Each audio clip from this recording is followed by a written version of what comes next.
Hey guys, welcome to PM Pathshala. आज एक guys हम बड़े रीसेंट टॉपिक के साथ बात करने आए हैं, that is about the economically weaker section. ठीक है गाइस, इस टॉपिक के बारे में गाइस हम ये जानेंगे कि कैसे ये टॉपिक गाइस न्यूज़ में आया, इससे रिलेटेड एक बड़ी इंपॉर्टेंट वर्डिक्ट आई है। ठीक है, EWS कैटेगरी में कौन से लोग आते हैं। ठीक है, तो ये सारी चीज़ें गाइस आज हम डिस्कस करने वाले हैं। अच्छा, सबसे पहले समझो EWS ये होता क्या है। तो देखो, इकोनॉमिकली वीकर सेक्शन जानते ही हो आप।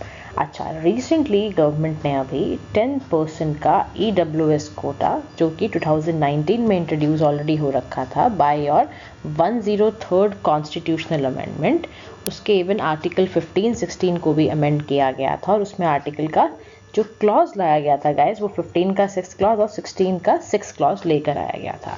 अच्छा, क्यों लाया गया था? ताकि जो भी इकोनॉमिक रिजर्वेशन चाहते हैं जॉब्स में, एडमिशन्स में, एजुकेशनल इंस्टीट्यूट्स में, उनको ये आप कैटेगरी में लेकर आते हो। That is exactly your economically weaker section. ठीक है, वो सभी जो आर्थिक रूप से गाइस थोड़ा सा उन्हें प्रॉब्लम है, उन्हें हम इकोनॉमिकली वीकर सेक्शन में लाने की बात को करते हैं। ठीक है, अच्छा, इसको गाइस क्यों किया गया है तो आपको समझ ही आ रहा होगा कि ये प्रमोट करना चाहते हैं हम वेलफेयर ऑफ द पुअर। ठीक है, जो कि आपके रिजर्वेशन पॉलिसी में SC ST या सोशली एजुकेशनली बैकवर्ड क्लासेस में नहीं आते हैं। ठीक है, बट फिर भी वो इकोनॉमिकली अगर पिछड़ा हुआ वर्ग है या बैकवर्ड है, तो इकोनॉमिकली उनको इस तरह से गाइस सपोर्ट देने के लिए ये बिल आपका इंट्रोड्यूस किया गया है। इससे क्या होगा? इससे ये होगा कि जो सेंटर एंड स्टेट है, दोनों रिजर्वेशन दे पाएंगे EWS सोसाइटी को। ठीक है, इसलिए ये गाइस किया जा रहा है। ठीक है, तो इससे जुड़ी इंफॉर्मेशंस को ध्यान रखना, लाइक क्या क्या आपका, एक तो 103rd कॉन्स्टिट्यूशन अमेंडमेंट से आया था, कितना परसेंट कोटा दिया गया? 10% कोटा दिया गया। इंसर्ट क्या किया गया? आर्टिकल 15 का 6 पार्ट और 16 का 6 पार्ट। ठीक है, तो this is how you have to revise this. देखो, न्यूज़ में गाइस ये इसलिए रहा कि रिसेंटली सुप्रीम कोर्ट ने अपील जो 103rd कॉन्स्टिट्यूशन अमेंडमेंट, जैसे कि मैंने आपको कहा, और उसमें वो उन्होंने अपील करते हुए बोला, वर्डिक्ट बेसिकली दिया कि 10% कोटा आपका इकोनॉमिकली वीकर सेक्शन को जाएगा, जो कि कौन से होंगे? जो कि होंगे अनरिजर्व्ड कैटेगरी से। अच्छा, बेनिफिशरीज जो होंगे वो अवेल कर सकते हैं इस कोटा को। एडमिशन्स में, गवर्नमेंट में एडमिशन लेना हो आपको, प्राइवेट इंस्टीट्यूशन में एडमिशन लेना हो, अनएडेड इंस्टीट्यूशंस में लेना हो, या गवर्नमेंट जॉब में लेना हो, कोई गवर्नमेंट जॉब करनी हो, उससे रिलेटेड अगर आपको कुछ ऐसा बेनिफिट चाहिए तो आप अवेल कर सकते हो। ठीक है, अच्छा, 5 जज का गाइस बेंच था, जिसमें आप जानते हो चीफ जस्टिस UU ललित उस समय थे, और आपके जस्टिस दिनेश माहेश्वरी थे, S रविंद्र भट्ट थे, बेलाम त्रिवेदी थे, JB पारदीवाला, ही सारे। तो 3-2 वर्डिक्ट से गाइस, 3-2 वर्डिक्ट से यहाँ पे हेल्ड करा गया कि जो प्रोविजन है कंसर्न अमेंडमेंट के, सबसे पहली बात तो वो वायलेशन कॉन्स्टिट्यूशन का नहीं कर रहे हैं। ठीक है, इसीलिए गाइस लेकर भी आया गया ये एक्ट। EWS कोटा में गाइस कौन लोग एलिजिबल हैं, क्या बेनिफिट्स हैं? तो जैसा कि मैंने आपको पहले भी बताया, फिर आपसे डिस्कस करते हैं कि सुप्रीम कोर्ट ने क्लियर किया, EWS रिजर्वेशन आपके किसी भी कॉन्स्टिट्यूशन के स्पिरिट या प्रिंसिपल्स को वायलेट नहीं कर रहा है। ठीक है, उसके साथ ही साथ EWS कोटा को क्लॉज 6 में ऐड किया गया, 15-16, है ना। अभी हमने लास्ट स्लाइड में भी देखा था, this clause provide reservation to the economically weaker section. अच्छा, प्राइम बेनिफिशियरी कौन होंगे? तो unlike reservation based on caste and class, EWS quota guys उन्हीं को दे दिया जाता है जिनको, जो कि जनरल कैटेगरी से हैं और फिनेंशियली वीक हैं। ठीक है, अच्छा, फिनेंशियली वीक का क्राइटेरिया क्या है? तो अगर किसी भी व्यक्ति को EWS कोटा का सर्टिफिकेट चाहिए तो उसकी family income less than 8 lakh per annum होनी चाहिए। दूसरा, उसका जो सोर्स ऑफ इनकम है वो आपका एग्रीकल्चर, बिजनेस एंड दूसरे प्रोफेशन से भी रिलेटेड हो सकता है। ठीक है, कुछ गाइस मैंडेटरी कंडीशंस हैं on the property of EWS। Certain mandatory conditions क्या हैं अगर आपको EWS कैटेगरी में आना है? कि जो व्यक्ति है गाइस, उसका लैंड जो है वो एग्रीकल्चरल लैंड है, वो 5 एकड़ से ज़्यादा का नहीं होना चाहिए। ध्यान से सुनो। दूसरी बात, रेसिडेंशियल जो फ्लैट है वो आपके 200 स्क्वायर मीटर या उससे ज़्यादा के नहीं होने चाहिए। अगर रेसिडेंशियल फ्लैट आपका 200 स्क्वायर मीटर से ज़्यादा हुआ तो it should not come under your municipality. अच्छा, EWS रिजर्वेशन एप्लीकेबल कौन है? EWS रिजर्वेशन प्रोवाइड रिलैक्सेशन इन गवर्नमेंट जॉब्स, और आप एडमिशन भी ले सकते हो। 10% का आपको रिजर्वेशन मिलेगा EWS कोटा में एजुकेशनल इंस्टीट्यूशंस में। इसके लिए ना कुछ प्रूफ भी आपको देने पड़ेंगे ईडब्ल्यूएस के लिए, है ना। आपको कैसे मिलेगा ईडब्ल्यूएस का सर्टिफिकेट? तो जो भी व्यक्ति प्रूफ कर देगा कि he belongs to EWS society, he needs to have an income and asset certificate. सबसे पहला क्राइटेरिया सुन लो, इनकम और असेट सर्टिफिकेशन आपको दिखाना पड़ेगा।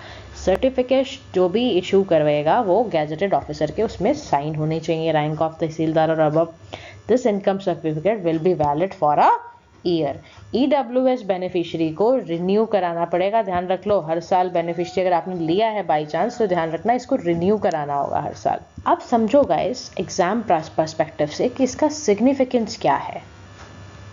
आ जाए आपके एग्जाम में कि भाई ईडब्ल्यूएस जो दिया गया है कोटा, इसका एक सिग्निफिकेंस क्या है, तो आप बताओगे सबसे पहली ज़रूरत है कि ये आपके इनइक्वालिटी को एड्रेस करेगा, पहला क्राइटेरिया। ठीक है, तो 10% जो कोटा है वो प्रोग्रेसिव है गाइस, आपके इश्यूज जो एड्रेस करेगा educational and income inequality in India को, है ना।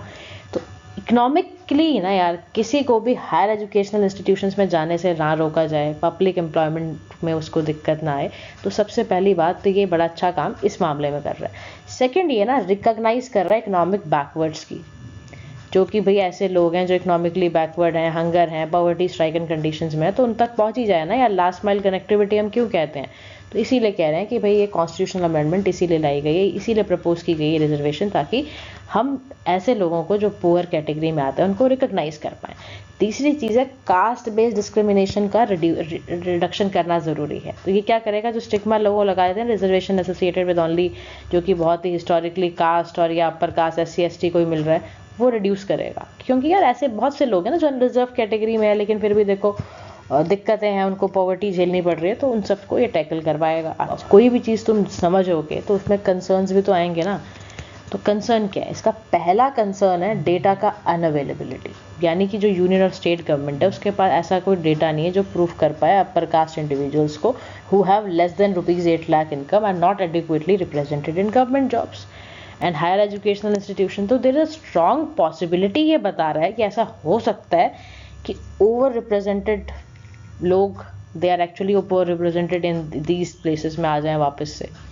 तो अभी भी मेरे को गाइज अभी क्या हो रहा था रिसेंटली, एक ना एग्जाम्पल क्या आया, लाइव एक बात आई कि भाई OBC कैटेगरी की ये हैं और इनको अच्छी खासी अर्निंग है, she is driving in the BMW। तो फिर वो आप समझ रहे हो ना, इस तरह का डेटा कहाँ है, मतलब data she is coming under the category of OBC, और फिर भी है ना। तो समझ रहे हो आप, कहने का मतलब ये है कि अभी सरकार के पास इतना डेटा नहीं है कि वो आपको इस तरह से बता सकें कि ये व्यक्ति असल में इसको ज़रूरत है, एलिजिबल कैंडिडेट्स हमें नहीं मिल रहे हैं। अच्छा, आर्बिट्री क्राइटेरिया है, सुनो कैसे आर्बिट्री क्राइटेरिया है। Criteria use by government to decide the eligibility की रिजर्वेशन जो है वो बहुत वेग है और वो किसी डेटा या स्टडी से बेस्ड ही नहीं है।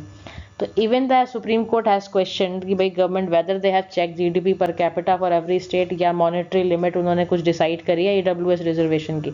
तो स्टैटिस्टिक्स ये बताते हैं कि per capita income in state differ widely. Goa का अगर आप देखोगे तो पर कैपिटा इनकम सबसे हाईएस्ट है, ऑलमोस्ट 4 लाख। बिहार का देखोगे तो यार 40,000 ही है। तो किस बेसिस पे यू विल डिसाइड, है ना। तो वो क्राइटेरिया हमारे पास अभी मिसिंग है। अच्छा, वे फॉरवर्ड में क्या करोगे, कुछ तो सोल्यूशन दोगे ना यार। तो it is high time now that Indian political class overcome its tendency of continuously expanding the scope of reservation in pursuit of electoral gains. लोग क्या साफ साफ लोग इल्ज़ाम लगाते हैं कि वे वोट बैंक पॉलिटिक्स है EWS कैटेगरी का नाम पर, और ये असल प्रॉब्लम को रियलाइज़ ना किया जाने वाली बात है। क्योंकि ऐसा कहा जा रहा है कि रिजर्वेशन आप डिफरेंट क्राइटेरिया पे देते जाओगे, और आपको करना क्या चाहिए, असल में करना ये चाहिए क्वालिटी ऑफ एजुकेशन पे बात करो, आप इफेक्टिव सोशल अपलिफ्टमेंट मेजर्स निकालो, आप लोगों के अंदर एंटरप्रेन्योरशिप की स्पिरिट्स भरो, आप उनको जॉब गिवर बनाओ ना यार, इंस्टेड ऑफ जॉब सीकर्स। और सिर्फ कहने से नहीं चलेगा, ऐसे कुछ प्रोग्राम्स गाइस लाने पड़ेंगे जिससे लोग असल में जो स्टूडेंट्स हैं उनके अंदर की अंदर से स्किल्स डेवलप होकर आए, वो करें, वो कुछ उतना मोटिवेशन इस लेवल का उनका हो। तो उस तरह का प्लेटफॉर्म, उस तरह का इंफ्रास्ट्रक्चर, ऐसा उनको रिसर्च बेस्ड कुछ ऐसा करके देना होगा, ठीक है, rather than giving these types of EWS category policy की। तो इसलिए ये मना कर रहा है। तो इस हिसाब से गाइस ऐसे लिख कर आना, ठीक है। Thank you.